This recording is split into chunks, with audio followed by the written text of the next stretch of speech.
অন্যান্য বছর? এটা নিয়ে আমি কথা বলবো না স্যার।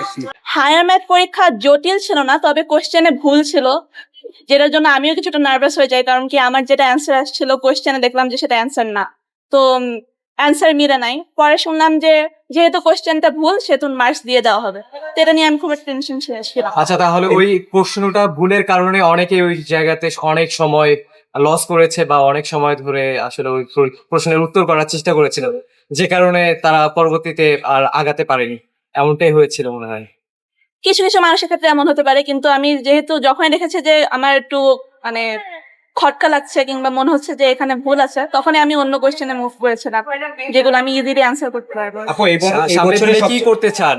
এই যে ফলাফলটি পেলেন, সামনের দিনে কি করতে চান? আসলে কি কোন সামনের দিকে দিনে এগোতে আমি চান? আরো ভালো করে পড়াশোনা করতে চাই, আর একটা ভালো ক্যারিয়ার চুজ করতে চাই, আমার বাবা মাকে আমি প্রাউড করতে চাই এটাই। আপনার বাবা মা কি এসেছেন? আমার বাবা মা এখনো আসেনি, তারা মানে সবাই চাকরি করে, তো এর জন্য আর কি তারা আসতে তো পারেনি। শুনেছে নিশ্চয়ই। জি, তারা শুনেছে। ঠিক আছে, thank you. আপু এই যে এবছর সবচেয়ে আলোচনা যে বিষয়টা ছিল, সবচেয়ে আলোচনা বেশি ছিল বিশেষ করে শিক্ষামন্ত্রীকে নিয়ে। আসলে এই যে পাশের হার কম